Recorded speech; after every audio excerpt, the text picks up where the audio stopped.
કેમ છો? સ્વાગત છે તમારું ફરી એક નવા વ્લોગ્સમાં। તો મિત્રો હું છું મનોજ મીરા વ્લોગ જોતા મહીસાગર જિલ્લામાંથી। તો અત્યારે હું છું ખેતરની અંદર તમે પૈસાડે ખટ એવા જેવા સાંભળતા હશો। તો ખેતરની અંદર મેં આજે મશીન ચાલુ કરી છે પાણી વાળવા માટે। તો ઘઉંની અંદર લગભગ આ ચોથું પાણી છે। તો પાણી અત્યારે સવારમાં 10:33 મશીન ચાલુ કર્યું છે। તો અત્યારે ફાઇનલી મસ્ત ચાલુ થઈ ગયું છે અને હવે આપણે આખો દિવસ આ ખેતરની અંદર પાણી વાળવાનું છે।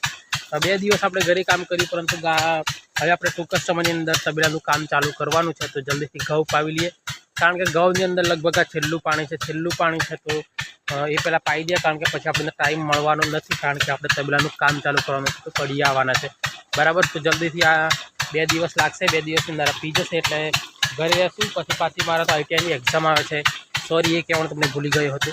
તો એ લગભગ 10 તારીખથી છે।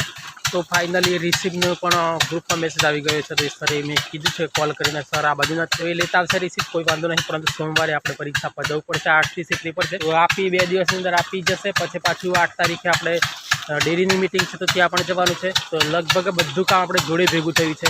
તો પહેલાં કામ આપણે ખેતરનું પતાવી દઈએ, પાણી મૂકવાનું, કારણ કે એમાં બહુ દિવસ લાગશે।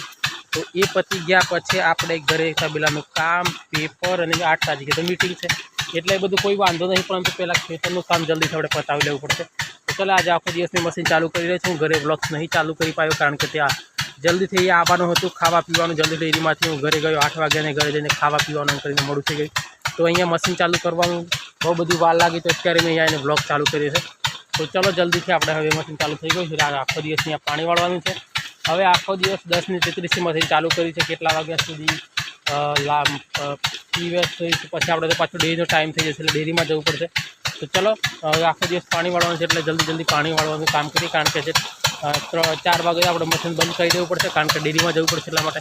તો ચલો આખો દિવસ પાણી વાળવાનું છે, એટલે આખો દિવસ આપણે અહીંયા જ છીએ। મિત્રો ફાઇનલી તાપ એટલો બધો પડે છે કે બહુ સખત તાપ પડે છે અને ગરમી બહુ છે, એટલા માટે ભૂખ પણ લાગી છે બહુ। તો હાલ દુકાને જઈને પેકેટ લાવ્યો છે 5 રૂપિયાનું, તો પેકેજ ખાઉં છું। તો મિત્રો તમે અહીંયા જોઈ શકો છો એટલો બધો તાપ પડે છે, ના બતાવે તમને। તો જસ્ટ અહીંયા ત્યાંથી પીતું આવી ગયું છે અને આપણે અહીંયા આવી ગયા છે કંઈક વાડને ઓડે। તો અત્યારે આટલું કંઈક બાકી છે, પછી પાછું પેલી બાજુ પાવાનું છે, પરંતુ તાપ એટલો બધો લાગે છે, ના બતાવે, પણ શું કરવું પડે, આવા કામ કરવા પડે। પણ તાપ હોય કે તડકો હોય કે વરસાદ હોય કે ઠંડી હોય, આવા કામ હંમેશા કરવા જોઈએ, કારણ કે ઘરની મજબૂરી હોય એટલા માટે કરવા જોઈએ।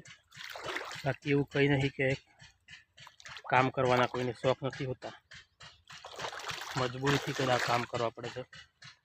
તો ચલો સપોર્ટ તમે ઓલરેડી મને કરો છો, પણ આગળ પણ બહુ બધો સપોર્ટ કરવી આશા રાખું છું અને કરશો, કારણ કે આટલું બધું હાર્ડવર્ક કરીને આપણે કામ કરીએ છીએ અને સાથે વિડીયો પણ બધો વ્લોગ્સ બનાવીએ છીએ। મિત્રો ખરા તાપની અંદર કામ કરતાં મને અહીંયા બહુ બધા કાંકરા છે, અને આ પથ્થરની અંદર પાણી વાળતા મને અહીંયા પગમાં વાગી ગયું છે, જોઈ શકો છો, બહુ લોહી નીકળી ગયું।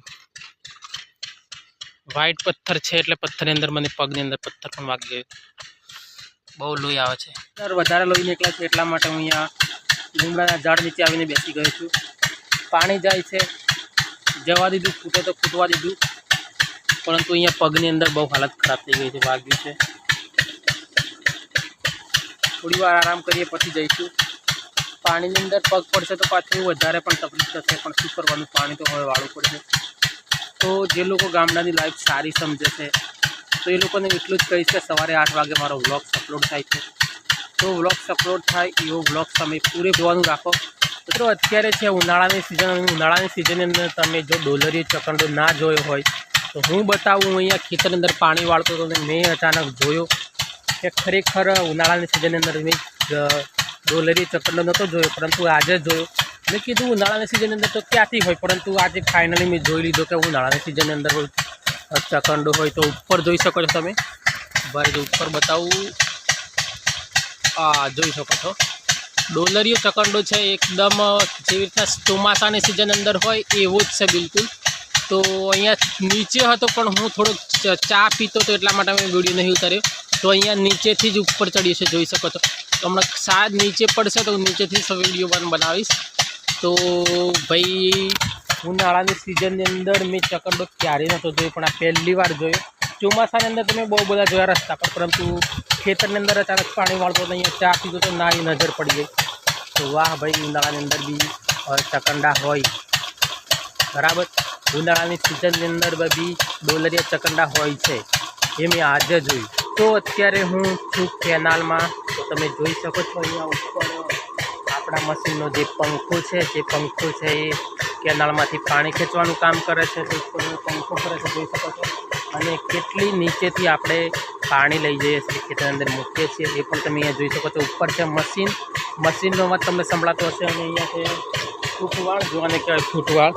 તો આટલા ઉપરથી પાણી આપણે નીચેથી પાણી ઉપર લઈ જઈએ છીએ.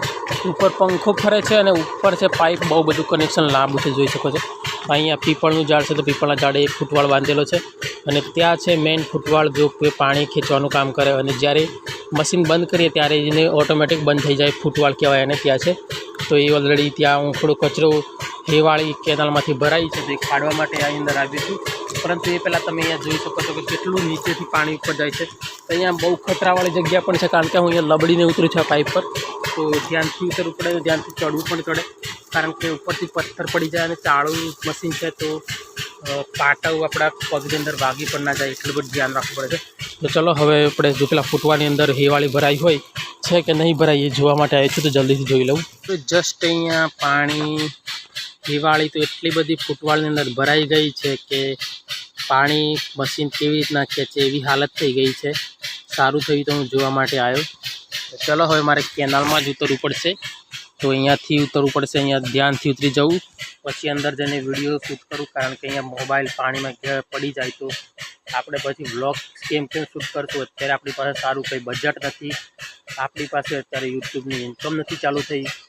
કેવી રીતના આપણે મોબાઈલ નવો લાવશું, એટલા માટે અત્યારે હું એમને મૂકું, પછી નીચે જઈને વિડીયો બનાવશું. ફાઇનલી આવી ગયો છું કેનાલમાં. અને અહીંયા ફૂટવાળની અંદર એટલી બધી હેવાળી લાગી ગઈ છે કે, કારણ કે ફૂટવાળની અંદર એવું હોય છે કે મશીન ઉપરથી પાણી નીચેથી પાણી ઉપર ખેંચતું હોય છે. તો જે હેવાળી હોય ફૂટવાળની અંદર ફસાઈ જાય તો પાણી ઓછું ખેંચે. તો અત્યારે અહીંયા તમે જોઈ શકો શું હાલત થઈ છે. આ બધી હેવાળી કાઢવી પડશે, નહીંતર મશીનની હાલત ખરાબ થઈ જશે. જોઈ શકો છો હમણાં કેમ બોલશે મશીન પાણી ખેંચે છે, જુઓ એ આટલી બધી હેવાળી લાગી ગઈ છે. જલ્દીથી કાઢી લઉં. ફાઇનલી બધી હેવાળી મેં કાઢી નાખી છે. આગળથી બહુ બધી હેવાળી તૂટીને આવે, ફૂટવાળમાં ભરાય, તૂટીને આવે, ફૂટવાળમાં ભરાય. તો દિવસમાં એક વખત મશીન ચાલુ કરો તો દિવસની અંદર એક વખત મારે અહીંયા હેવાળી કાઢવા માટે આવવું પડે છે, કારણ કે કેનાલની અંદર હંમેશા પાણી ચાલુ રહેતું હોય છે 12 મહિના. તો એની અંદર હેવાળી બહુ બધી લાગી ગઈ હોય છે. તો એ હંમેશા અહીંયા તૂટીને આવે તો એને ભરાય તો કાઢવા માટે આવવું પડે છે. ચલો ફાઇનલી ક્લીન કરી નાખ્યું, આખું બધું સાફ કરી નાખ્યું કમ્પ્લીટ. તો હવે કમ્પ્લીટ પાણી જશે તો જલ્દીથી ઉપર જઈએ. ચલો.